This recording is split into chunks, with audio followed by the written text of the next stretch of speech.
Hello students, જીટીયુએ semester 5 થી લઈને semester 7 સુધી ઘણા બધા ઇલેક્ટિવ સબ્જેક્ટ્સ આપ્યા છે અને ઘણા સ્ટુડન્ટને તેમાં કન્ફ્યુઝન પણ રહે છે કે આમાંથી કયો સબ્જેક્ટ ચૂઝ કરવો જોઈએ. તો ચાલો આજે આપણે જોઈ લઈએ સેમેસ્ટર 5 ના સબ્જેક્ટ્સ અને દરેક સબ્જેક્ટ્સની ડિટેલ્સ કે જેનાથી તમે ઇઝીલી ઇલેક્ટિવ સબ્જેક્ટ ચૂઝ કરી શકશો. તો પહેલો જ ક્વેશ્ચન આવે કે કેવી રીતે ડિસાઇડ કરવું કે કયો સબ્જેક્ટ લેવો જોઈએ. તો એના માટે પહેલી જ વસ્તુ છે કે હવે ઓલમોસ્ટ તમારું 50% એન્જિનિયરિંગ કમ્પ્લીટ થઈ ગયું છે. એટલે હવે તમારે નક્કી કરવું પડશે કે તમારો ફ્યુચર પ્લાન શું છે. એન્જિનિયરિંગ કમ્પ્લીટ કર્યા પછી તમારે શું કરવું છે એના અકોર્ડિંગ હવે તમારે સબ્જેક્ટ્સ સિલેક્ટ કરવા જોઈએ.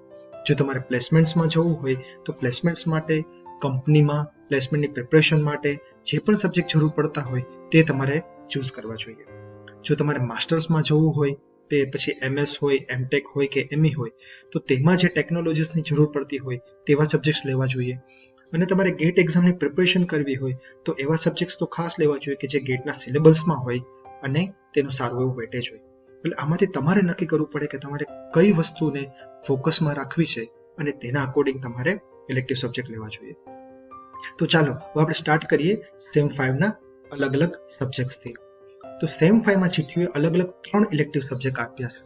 પહેલું છે CPDP વર્સિસ IPDC, બીજું છે data science versus cyber security અને ત્રીજામાં તો જીટીયુએ 4 સબ્જેક્ટ આપી દીધા છે કે જેમાં સ્ટુડન્ટ્સને મેક્સિમમ કન્ફ્યુઝન રહે છે. તો પહેલું સ્ટાર્ટ કરીએ CPDP વર્સિસ IPDC, એટલે કે કોન્ટ્રીબ્યુટર પર્સનાલિટી ડેવલપમેન્ટ પ્રોગ્રામ અને ઇન્ટિગ્રેટેડ પર્સનાલિટી ડેવલપમેન્ટ કોર્સ.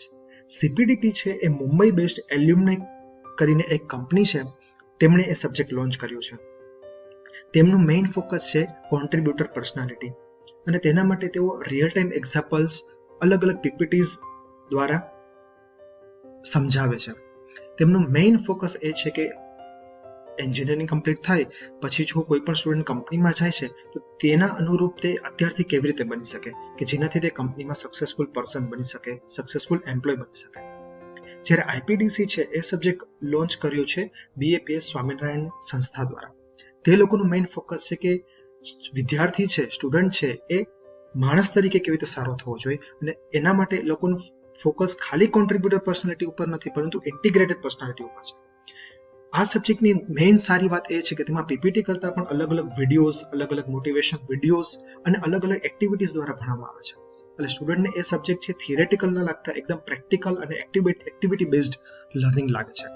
એટલે આમ તો બંને સબ્જેક્ટ સારા છે, પણ જો સ્ટુડન્ટને એવું હોય કે નહીં મારે PPT બેઝડ ભણવું છે અને કોન્ટ્રીબ્યુટર પર્સનાલિટી પર ફોકસ કરવું છે તો સ્ટુડન્ટ CPDP સબ્જેક્ટ લઈ શકે છે. અધરવાઇઝ વિડીયો બેઝડ જોવું હોય અને મોટિવેશનલ સ્પીકર્સ રિલેટેડ વાતો સાંભળવી હોય તો IPDC સબ્જેક્ટ ચૂઝ કરી શકાય. ફાઇન. બીજો ઓપ્શન છે એ છે data science versus cyber security. Actually આ સબ્જેક્ટ બંને એકબીજાના ઇલેક્ટિવમાં જીટીયુએ કેમ રાખ્યા છે એ જ પહેલા તો ક્વેશ્ચન છે, કેમ કે બંને સબ્જેક્ટ એકદમ અલગ ફિલ્ડના છે. પહેલો સબ્જેક્ટ છે એ ડેટા સાયન્સ છે. જો તમારે MTech કરવું હોય તો MTechમાં તમારે લાસ્ટ યરમાં જે રિસર્ચ કરવાનું થાય તેના માટે આ બહુ સારું ફિલ્ડ છે. ટ્રેન્ડિંગ ટેકનોલોજી પણ છે.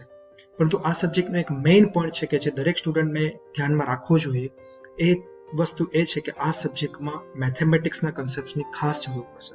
આ સબ્જેક્ટ્સમાં ઘણા બધા અલ્ગોરિધમ્સ ભણવાના આવશે અને એ અલ્ગોરિધમ્સમાં મેથેમેટિકલ કન્સેપ્ટ્સ જેમ કે પ્રોબેબિલિટી છે, એબ્સ્ટ્રેક્ટ મેથ્સ છે, એ બધાના કન્સેપ્ટ્સની જરૂર પડશે.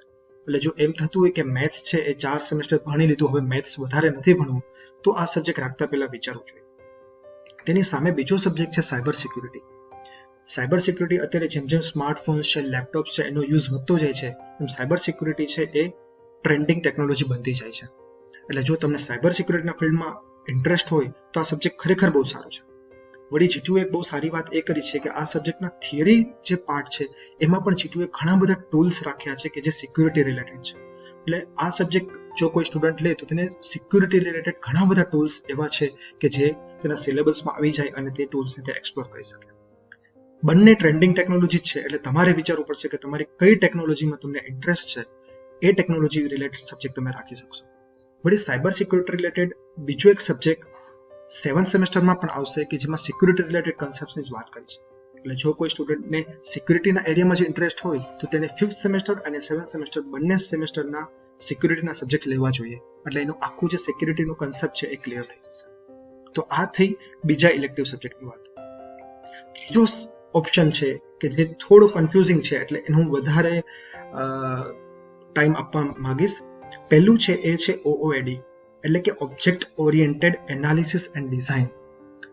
એના ઓપ્શનમાં છે વેબ ડેવલપમેન્ટ.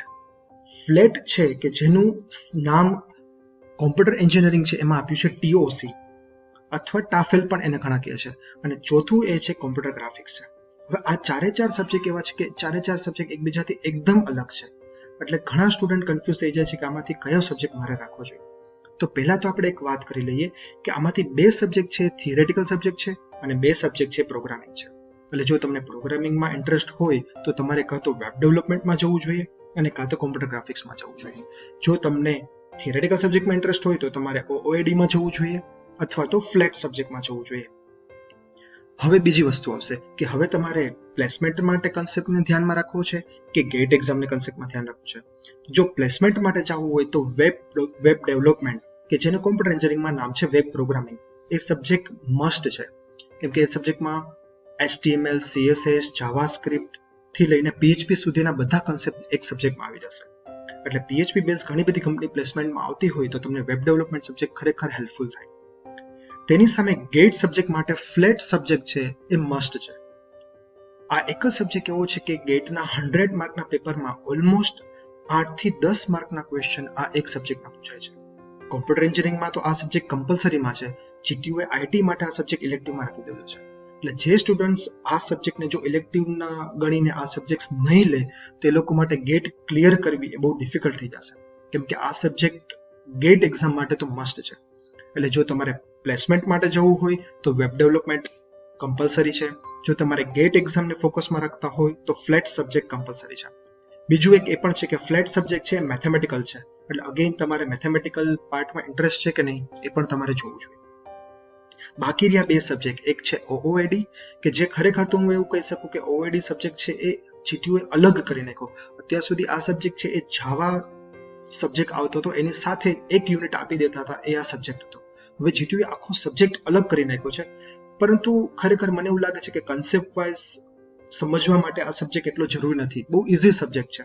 એટલે છતાં તમને એવું હોય કે મારે એક પણ સબ્જેક્ટમાં રિસ્ક નથી લેવું અને ખાલી મારે GTUમાં સારા માર્ક્સ લેવા છે તો તમારે OOAD-માં જવું જોઈએ. અધરવાઇઝ પ્લેસમેન્ટ કે GATE exam point of view OOAD સબ્જેક્ટનું એટલું ઇમ્પોર્ટન્સ નથી.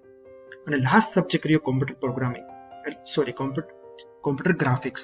કોમ્પ્યુટર ગ્રાફિક્સ સબ્જેક્ટ છે એ પ્રોગ્રામિંગ સબ્જેક્ટ છે. એમાં બેઝિક ગ્રાફિક્સ શીખવાડશે કે જેમાં મેઇન ફોકસ રહેશે OpenDL.